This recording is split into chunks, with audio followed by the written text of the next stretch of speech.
మోకాళ్లలో గుజ్జును పెంచి నొప్పిని తగ్గించి సర్జరీని దూరం చేసే ఫ్రీడమ్ వాక్. నమస్తే, నేను Keshav. Welcome to Suman TV. ఆంధ్రప్రదేశ్లో పోలింగ్ ప్రక్రియ పూర్తయింది. రిజల్ట్ కోసం అందరూ వెయిటింగ్. కానీ ఎవరి అంచనాలు వారివి. ఏ సర్వే ఆ సర్వే చెబుతున్నటువంటి మాటలు చూస్తే ఒక్కొక్కటి ఒక్కొక్క పార్టీకి అనుకూలంగా ఉందా అనిపించేంత స్థాయిలో ఈ అంశాలపైన చర్చ ఎక్కువ జరుగుతుంది.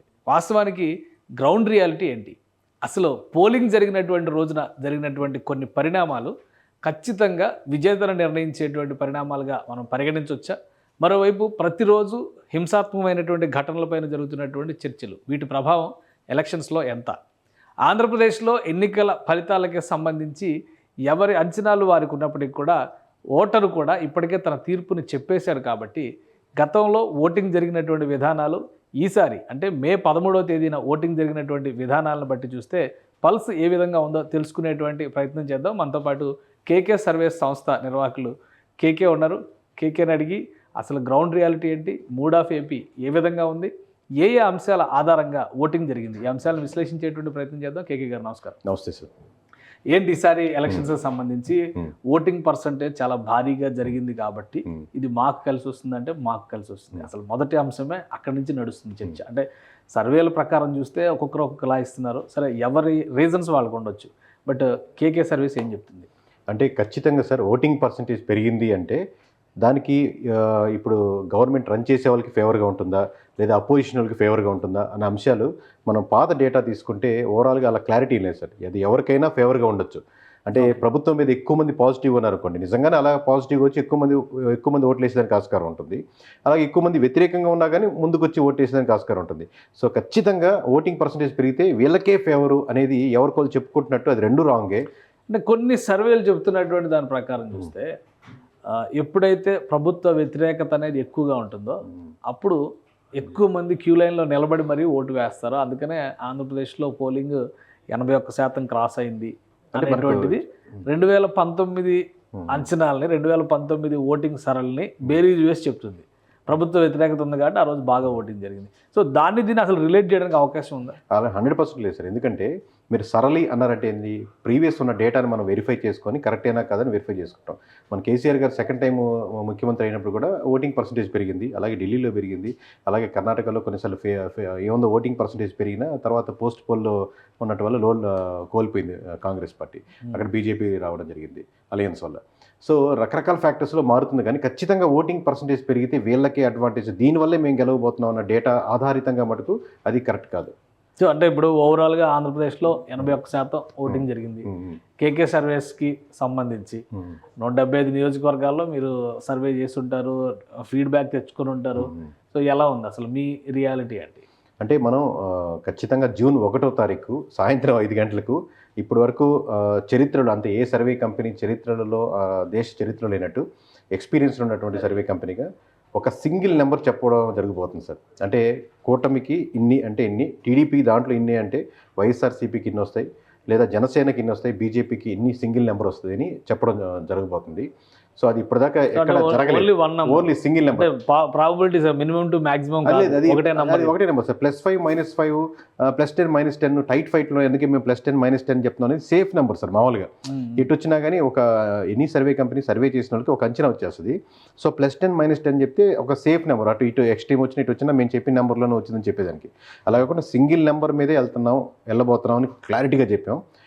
మీరు అడిగిన ప్రశ్నకి వస్తే, దీనికి ముందు ఎలక్షన్స్ ముందు జరిగినటువంటి ప్రీపోల్ సర్వే దానికి అది ఒక్కసారి అది చెప్పే ముందర నేను ఒక క్లారిటీ ఇవ్వాల్సింది ఏంటంటే, కేకే సర్వేస్ సంస్థ గత ఎలక్షన్స్లో కూడా వర్క్ చేశారు. వాళ్ళు ఒక డేటా ఇచ్చారు, దాని ప్రకారం రిజల్ట్ వచ్చిందనేటువంటి అంచనాలు ఉండడం, ప్రేక్షకుల్లో కూడా దీనిపైన ఎక్స్పెక్టేషన్స్ ఎక్కువగా ఉండడం ఒకటి. మరోవైపు సుమన్ టీవీ కేవలం ఈ సమాచారాన్ని మీకు అందిస్తుంది, అంతవరకే. సమాచార సేకరణ, దాని విశ్లేషణ, దాని ఫలితాల ప్రకటన మొత్తం కూడా కేకే సర్వే సంస్థకు చెందినటువంటి వాళ్ళ రిపోర్ట్ ఆధారంగానే జరిగినట్టుగా గమనించాల్సి ఉంటుంది. అదేవిధంగా ప్రతిరోజు ఏదో ఒక సర్వే, రాబోయేటువంటి రోజుల్లో చాలా సర్వేలు రిలీజ్ అయినాయి. బట్ వాటికి ఉన్నటువంటి పాసిబిలిటీస్ ఏంటి, ప్రాబబిలిటీస్ ఏంటి, ఏ అంశాల ఆధారంగా వీళ్ళు ఒక నంబర్ చెప్తున్నారు. ఎందుకంటే ఇంకా కౌంటింగ్కి 10 రోజుల సమయం ఉంది. రాష్ట్ర ప్రజల్లో, ముఖ్యంగా ఓటర్లలో, దేశవ్యాప్తంగా కూడా ఆంధ్రప్రదేశ్లో ఎవరు వస్తారనేటువంటి ఆసక్తి ఉంది. కాబట్టి సుమన్ టీవీ ఈ ప్రయత్నాన్ని చేస్తుంది. సో తొలి ప్రయత్నంగా కేకే సర్వేస్తోనే ఈ వీడియోస్ మనం ప్రారంభిస్తున్నాం. కేకే గారు, మీరు ప్రీపోల్ సర్వే గురించి మాట్లాడారు. ఆల్రెడీ ఒకసారి మనం డిస్కస్ చేసాం కాబట్టి. క్రెడిబిలిటీ గురించి చెప్పారు కదా సార్, 100% దాని పూర్తి బాధ్యత కేకే సర్వీసే తీసుకుంటుంది. ఆ క్రెడిబిలిటీ, ఆ బ్రాండ్ ఇమేజ్ నిలబెట్టుకోవాలని ఇంత కృషి. ఎందుకంటే ఏ సర్వే కంపెనీకి లేనిది ఒక మాకున్న అడ్వాంటేజ్ డిసడ్వాంటేజ్ ఏంటంటే, మామూలుగా సర్వే కంపెనీలు మామూలుగా ఫ్రీగా చేసే ఉంటాయి. మనం ఫ్రీగా చేసే సర్వే కంపెనీ కాదు, ఎమ్మెల్యే గారి దగ్గర లేకపోతే వాళ్ళ దగ్గర ఎవరైతే సపోర్ట్ చేస్తున్నారో లేకపోతే నెంబర్ మీద ఇంట్రెస్ట్గా ఉన్న వాళ్ళ దగ్గర మనీ తీసుకొని మనం రిపోర్ట్ ఇవ్వడం జరుగుతుంది. ఆబ్వియస్గా సేల్స్ పర్పస్ కోసమే చేసేది. సో అలా అంటున్నప్పుడు 90% మీరు ఏదైతే చూస్తారో ఆ సర్వే కంపెనీ దీంట్లో రావు. నెంబర్ 2, ఏదైనా సర్వే కంపెనీలో ప్రాముఖ్యంగా ఉన్న వాటిల్లో కూడా పీపుల్ కనెక్టెడ్ ఉండి, అంటే కేకేని అభిమానించే వాళ్ళు కేకేని ఇట్లా కనెక్ట్, కేకే బాగా చెప్తాడు అట్లాగా ఇండివిజువల్గా మనకు ఆ బ్రాండ్ ఇమేజ్ కూడా ఉంది పీపుల్ నుంచి. ఓన్లీ క్లయింట్స్కే కాకుండా పీపుల్ నుంచి కనెక్ట్ అయ్యి వీళ్ళు చెప్పేది బాగా చెప్తారనేది. సో ఈ ప్రెజర్తో మనం ఆబ్వియస్గా ఇంకా బాగా చేయాల్సి వస్తుంది అది నిలుపుకోవాలంటే. సో మీరు చెప్పినట్టు పూర్తి బాధ్యత, పూర్తి రెస్పాన్సిబిలిటీ మనం తీసుకుంటూ ఎలక్షన్స్కి అంటే ముందర ప్రీపోల్ సర్వే చేసినప్పుడు ఖచ్చితంగా మనం క్లారిటీగా చెప్పింది ఏంటంటే, కూటమికి 97 సీట్స్ వస్తాయి. అంటే 10,000 మెజారిటీ పైన మొత్తం 175 నియోజకవర్గాల్లో 97 సీట్లు కనపడుతున్నాయి.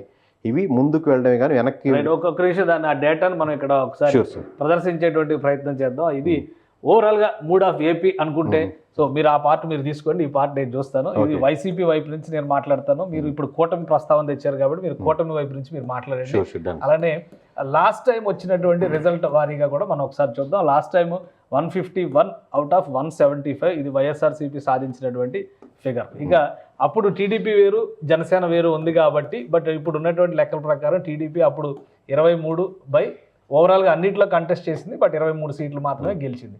అలానే జనసేన పార్టీ 1/175. ఇది అంటే టోటల్గా వాళ్ళకి వచ్చిన కూటమి అంటున్నాం కాబట్టి మనం 24 సీట్లు కన్సిడర్ చేస్తాం. ఇప్పుడు వైఎస్ఆర్సీపీ లెక్కలో ఒక క్లారిటీ ఉంది. ఇప్పుడు కూడా 175 సీట్లో పోటీ చేసింది. సరే, అక్కడ సీట్స్ అడ్జస్ట్మెంట్ ప్రకారం చూస్తే 3 పార్టీలు కలిసి పోటీ చేసినటువంటి ఈక్వేషన్ కాబట్టి కూటమి అంటే TDP, Janasena plus BJP. So మీ ప్రీపోల్ సర్వే ఏం చెప్పింది? ప్రీపోల్ పబ్లిక్గా మనం చెప్పింది ఓపెన్గా ఏంటంటే, ఇక్కడ కూటమికి 97 సీట్లు కన్ఫామ్ సీట్స్, అంటే మోర్ దాన్ 10,000 ఓట్ బ్యాంకింగ్ మెజారిటీతో ఉన్న సీట్లు సార్ ఇవి.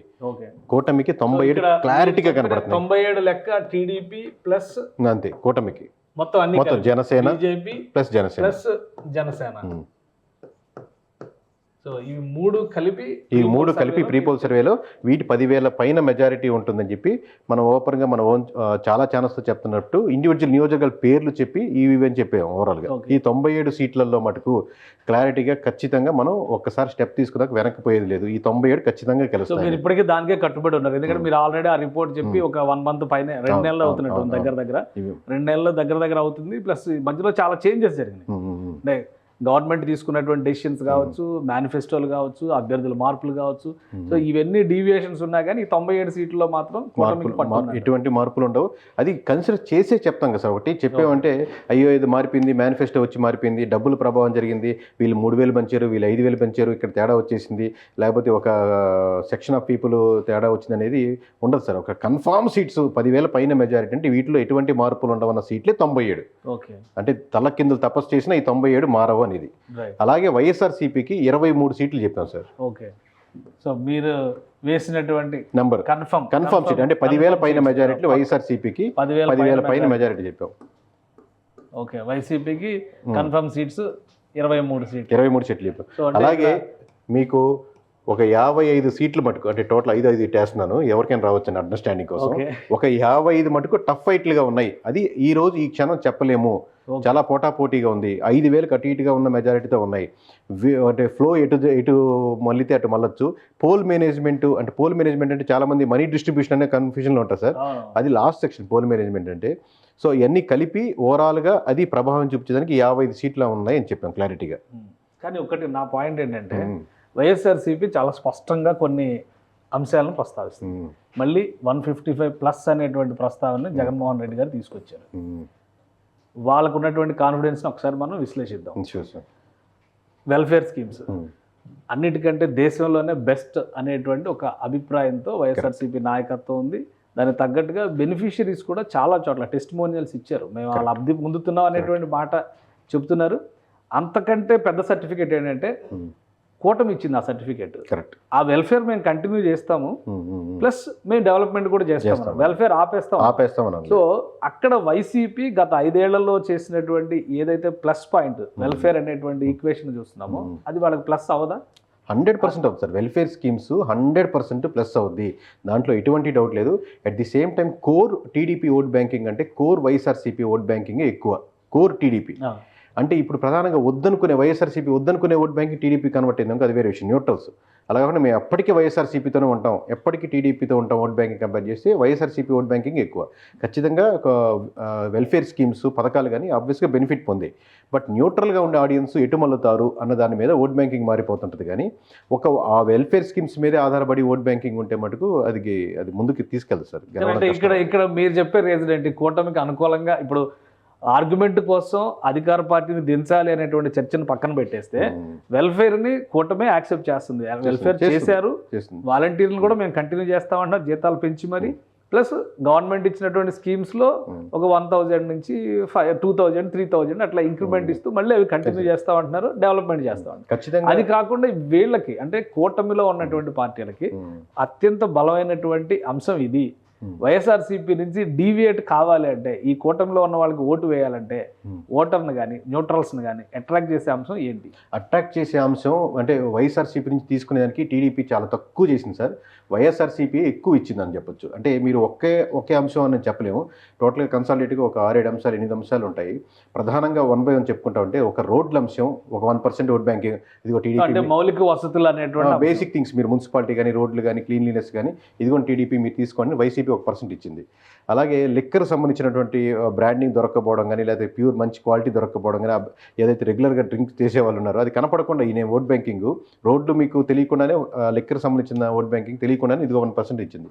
అలాగే మీకు గవర్నమెంట్ ఎంప్లాయీస్ మేమంతా మీకు అగెనెస్ట్గా ఉన్నామని చెప్పి వీళ్ళు ఒక 1% ఇచ్చారు.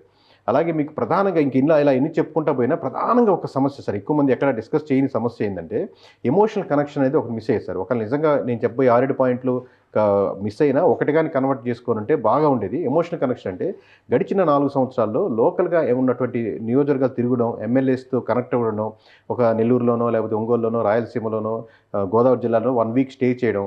మీరు ఇప్పుడు మీతో పాటు అనుకోండి, మీరు ఎమ్మెల్యే గారు, మీతో పాటు మీ ఊరి నుంచి వచ్చినప్పుడు ఒక 10-20 పీపుల్తో మీరు వచ్చి మాతో పాటు సీఎంతో భోజనం చేసాక లేదా టిఫిన్ చేసినా, టైం స్పెండ్ చేసినా మళ్ళీ మీకు బ్యాక్ వెళ్ళి విగ్రస్గా పనిచేస్తారు. ఎమోషనల్ కనెక్ట్ అయ్యారన్నమాట మీరు.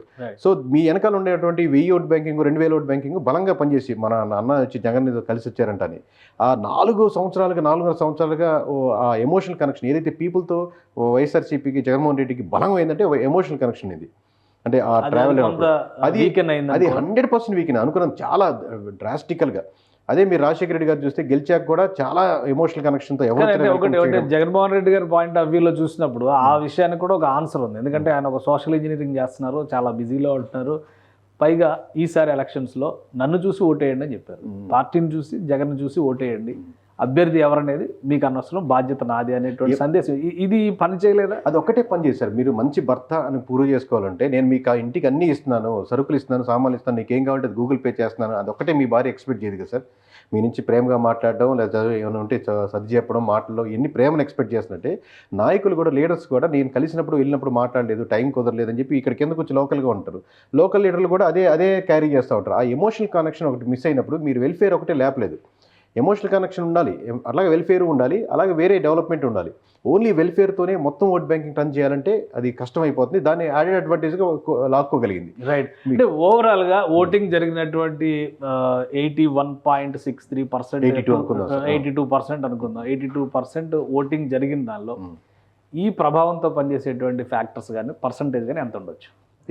వెల్ఫేర్ స్కీమ్స్ ఓవరాల్గా ఈ వెల్ఫేర్ స్కీమ్స్ లేదా జగన్మోహన్ రెడ్డి గారు ప్రజలకి దూరం అయ్యారు అనేటువంటి ఆలోచన విధానం నుంచి డైవర్ట్ అయ్యేటువంటి ఓట్ షేర్ ఎంత ఉండదు? అంటే లాస్ట్ టైం వాళ్ళిద్దరి మధ్య డిఫరెన్స్ 8% సార్. 8%తో వాళ్ళకి 151 సీట్స్ వచ్చేసి వీళ్ళకి 23 సీట్స్ వచ్చాయి. ఇప్పుడు మీరు ఏ మాత్రం ఒక దాంట్లో నుంచి ఒక 4% అంటే 100కి 4 మీరు లాక్కోగలిగినా కానీ ఈ ఇద్దరు ఈక్వల్ అయిపోతారు కదా. దాని మీద వచ్చే each and every 1% they will lose 10 seats, 20 seats, 30 seats దాకా లూజ్ అయిపోతారు. అంటే 151 సీట్లలో మీరు గెలుచుకున్నప్పుడు కేవలం 23 సీట్లు మాత్రమే కాన్ఫిడెంట్గా చెప్పగలుగుతున్నారు కేకే అంటే ఎక్కడో సంథింగ్ డ్రాస్టికల్గా మీరు డిఫరెన్షియేట్ జరిగింది. అది ఈ సో అంటే సెక్షన్స్ ఇప్పుడు అన్ని మీ లెక్క ప్రకారం చూస్తే కూడా ఈ 55 పరిస్థితి ఏంటి, మళ్ళీ ఇందులో కూడా ఎక్కువ షేర్ ఇటు వస్తుందా అటు వస్తుందా ఆ లెక్క ఏమన్నా ఉందా? అబ్వియస్గా కీన్గా అబ్జర్వ్ చేస్తున్నాను సార్ 1/1. ఈ రోజుకి మాకు డేటా రెడీగా ఉంది. 55 నియోజకవర్గాలు చెప్పగలను. బట్ జూన్ 1 సాయంత్రం 5 దాకా వెయిట్ చేద్దామని. ఇంకా ఏమన్నా సో అది ఇంకేమైనా filters ఫిల్టర్స్ చేస్తే చేయాల్సినవి ఇంకొక ఎగ్జిట్ అయిపోయినాయి. బట్ మేము ఎగ్జిట్ ప్రీపోల్ ముందు చెప్పినటువంటి స్టాండ్ మీద స్టిక్ ఆన్ అయినాం, అదే నెంబర్ మీద స్టిక్ ఆన్ అయినాం. కేవలం 55 నియోజకవర్గాలు ఎలా వస్తున్నాయని మాత్రం వెరిఫై చేస్తున్నాం. కానీ ఈ 23 నెంబర్లు కానీ ఈ 97 నెంబర్ల మీద మాకు ఎటువంటి డౌట్ లేదు సార్. ఓకే. ఇంకొకటి ఓటింగ్ జరిగేటువంటి సందర్భంలో మీరు ఇది ఓటింగ్కి 2 నెలల దగ్గర ఒక 2 నెలల ముందర డిసైడ్ అయినటువంటి ఫ్యాక్టర్ 2 నెలలు మొదలుపెట్టి ఎలక్షన్స్ ముందు వరకు సార్. ఎలక్షన్స్ ముందర వరకు జరిగిన పరిణామాలు అను, కానీ ఎలక్షన్ డే రోజు కూడా చాలా పరిణామాలు జరిగాయి. సో వాటి ప్రభావం ఎలక్షన్ మీద ఎలా ఉంటుంది? ఇప్పుడు కూడా ఇంకా మనం చర్చిస్తూనే ఉన్నాం. మాచర్ల ఇన్సిడెంట్ కానీ, అన్నమయ్య జిల్లాలో జరిగిన ఇన్సిడెంట్, అనంతపురం జిల్లాలో జరిగిన ఇన్సిడెంట్స్ కానీ, చిత్తూరు జిల్లాలో జరిగిన ఇన్సిడెంట్స్ కానీ, ఇవన్నీ మనం ఇంకా డిస్కస్ చేస్తూనే ఉన్నాం. అన్నిటికీ మించి మంగళగిరిలో పడినటువంటి చెంపదెబ్బ, తెనాలిలో పడినటువంటి చెంపదెబ్బ, అక్కడ నుంచి కొంత ఎఫెక్ట్ ఉంటుంది అని కొంతమంది, అసలు ప్రభావమే ఉండదని కొంతమంది. సో ఓటింగ్ రోజు జరిగినటువంటి పరిణామాలు ఓటర్ పైన ప్రభావం చూపిస్తాయా? 100% చూపిస్తాయి సార్. కాకపోతే దాని శాతం, దాని యొక్క రేంజ్ ఎంతవరకు అనేది. ఇప్పుడు ఇష్యూస్ జరిగినాయి మీ మంగళగిరిలో, అది ఈ సెక్షన్ నుంచి వచ్చారా, ఈ సెక్షన్ నుంచి వచ్చారా సార్? ఓకే. ఏ సెక్షన్ నుంచి వచ్చారు అన్నది ఇప్పుడు ఆల్రెడీ ఈ పక్క నుంచి ఓట్లు ఇట్లా ట్రాన్స్ఫర్ అవుతూ ఉన్నాయి అనుకోండి. ఆల్రెడీ ఇష్యూ జరిగితే ఇంకా ఇటుపక్క ఎందుకు మారుద్ది సార్? ఆబ్వియస్గా కానీ ఒకటే తెనాల్లో జరిగింది. అది ఒక ఇన్సిడెంట్, ఒక ఎమ్మెల్యే చేంజ్ చేసుకున్నారు అనేది, దానికి వెంటనే రివోల్ట్ అయ్యారు, కొట్టారు, అయిపోయింది. సో తర్వాత చాలా చోట్ల రిగ్గింగ్ జరిగింది, బూత్ క్యాప్చరింగ్ జరిగింది, అలానే ఈవీఎంలు ధ్వంసం చేశారు. వీటి ప్రభావం ఏమైనా ఉంటుందా? శాంతి భద్రతలకు సంబంధించినటువంటి ఓటింగ్ పైన ప్రభావం మీడియా చూపించిన జూమ్ ఇన్ లో జరగలేదు అంత ప్రభావం లేకపోయినా సార్, ఓవరాల్ గా చాలా శాంతి 98%, 99% చాలా శాంతియుతంగా జరిగినట్టే. 1-2 ఇన్సిడెంట్ ఉంటే మీడియా దాన్ని క్లోజ్అప్ చేసి పెద్దది చేసి ఈ బూత్ లాగే అన్ని బూతులు జరుగుతున్నాయి, 175 నియోజకవర్గాలు ఇలా రచ్చలు జరిగిపోతున్నాయని కానీ చాలా ప్రశాంతంగానే జరిగింది ఎలక్షన్స్ 98%, 99% వరకు. ఓవర్లు 1-2-3 చిన్న ఇన్సిడెంట్, ఇంతమంది 4 కోట్ల మంది ఓటర్లు ఉన్నప్పుడు, దాదాపు 3,60,00,000 మంది ఓట్లు దానికి వేసేదానికి సిద్ధంగా ఉన్నప్పుడు, సో 1-2 ఇన్సిడెంట్ అనేది చాలా నామినల్ థింగ్, దాని మీద ప్రభావం ఏం లేదు సార్. ఓవరాల్గా 1 or 2 ఇన్సిడెంట్స్ ఆ నియోజకవర్గం పరిధి వరకే, అది ఆల్రెడీ వాళ్ళు లూజ్ అవుతున్న ఫ్యాక్టర్లో ఉంటే దాన్ని ఆపలేదు సార్. అది ఇంకొకటి అంటే ఇప్పుడు మీరు ఓటింగ్ డే వరకు కూడా జరిగిన పరిణామాలన్నీ కన్సిడర్ చేసుకుంటూ వచ్చామని చెప్పారు. బట్ అన్నిటికంటే కూడా చాలా ముఖ్యమైనటువంటి అంశం మేనిఫెస్టో. మేనిఫెస్టోలో 3 పార్టీలకి సంబంధించినటువంటి ముద్రలే లేవు అనేది ప్రధానమైనటువంటి విమర్శ. వైసీపీ చాలా గట్టిగా చెప్పింది, అది ప్రజల్లో కూడా చాలా డిస్కషన్ జరిగింది. దీని ప్రభావం ఉండదా? ఇప్పుడు అంటే మేనిఫెస్టో ప్రభావం ఉంటుంది సార్. మేనిఫెస్టో బాగుండి మేనిఫెస్టోకి నేను కనెక్ట్ అయితే ఎక్కువ ఉంటుంది.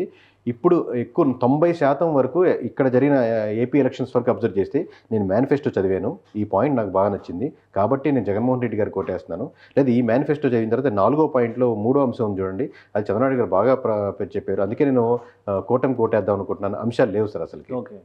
కానీ అసలు కూటమిలోనే ఐక్యత లేదని కదా ఇక్కడ ప్రధానమైనటువంటి ఆరోపణ. ప్రధానమంత్రి గారు ఫోటో పెట్టలేదు మీరు, కనీసం ఆయన బుక్ పట్టుకోవడానికి కూడా సంసిద్ధంగా లేరు.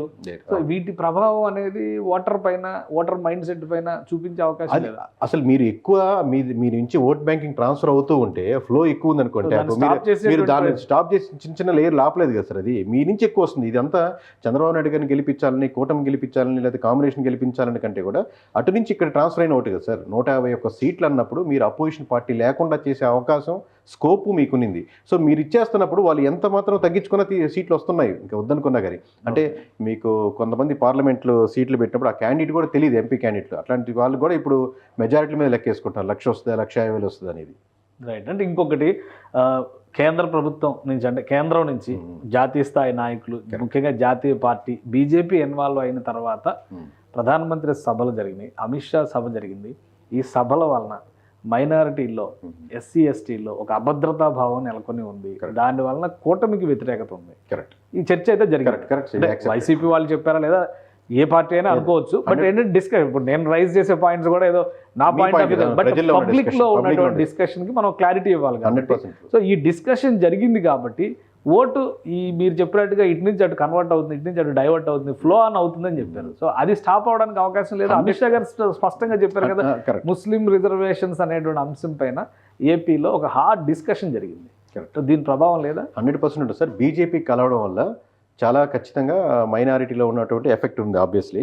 But at the same time most of the vote banking మామూలు ఇన్ జనరల్ కూడా వైఎస్ఆర్సీపీ ఓట్ బ్యాంకింగ్ అది. సో వైఎస్ఆర్సీపీకి ఉన్న ఓట్ బ్యాంకింగ్ వైఎస్ఆర్సీపీకి ఆగడం వల్ల పెద్ద నష్టం జరగదు. బట్ ట్రాన్స్ఫర్ అవుతున్నాయి. ఇప్పుడు ఒక నియోజకవర్గంలో కొంతమంది ముస్లిమ్స్లు ఒక 20%, 30% ఈసారి కూటమికి వేద్దాం అనుకునే వాళ్ళు ఒక 10% తగ్గిపోతుంది. ఎందుకు 10%, 20% తగ్గిపోతుంది, ఇంకా 10% ఎందుకు ఉంటుంది, కంప్లీట్గా ఆగిపోవాలి కదంటే ఇక్కడ బీజేపీకి అగెనిస్ట్గా నిలబడే పార్టీలు ఏమి లేవు సార్ మనకు. జాతీయ స్థాయిలో ఆబ్వియస్గా ఫ్రంట్ కలుస్తారా బ్యాక్ కలుస్తారనే తేడా, కానీ ఆబ్వియస్గా వైఎస్ఆర్సీపీ అయినా బీజేపీ ఈ డోర్ నుంచైనా ఆ డోర్ నుంచైనా రెండు వైఎస్ఆర్సీపీ అయినా కూటమైనా టీడీపీ అయినా జనసేన అయినా మొత్తం బీజేపీతో ఒక ట్రావెల్ అవే. కానీ నేను ఖచ్చితంగా బీజేపీని అపోజ్ చేస్తున్నాను, బీజేపీ సిద్ధాంతాలు నాకు నచ్చవు అనే పార్టీ లేవు. ఒక కాంగ్రెస్ పక్కన పెట్టి ఆంధ్రప్రదేశ్లో అటువంటి లేవని అంత అమాయకులు కాదు, జనాలు చూసి అబ్జర్వ్ చేస్తున్నారు. సో అంతవరకు ఆ 20% ఆగుతుంది.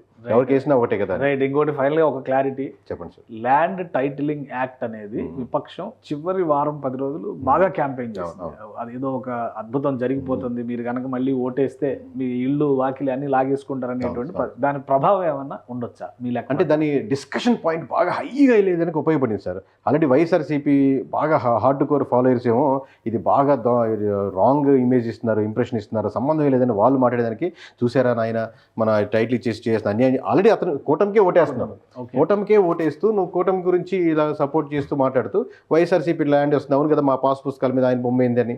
బొమ్మ కేవలం పడ్డం వల్ల నిన్నటి వరకు నేను వైఎస్ఆర్సీపీకి ఓటేద్దాం అనుకుంటున్నాను, ఈ రోజు వాళ్ళు చెప్పడం వల్ల నాకు తెలిసింది జగన్మోహన్ రెడ్డి గారు నా ల్యాండ్ తీసేసుకుంటున్నారని, కాబట్టి ఈరోజు కూటమికి ఓటేస్తున్నానని కాదు సార్.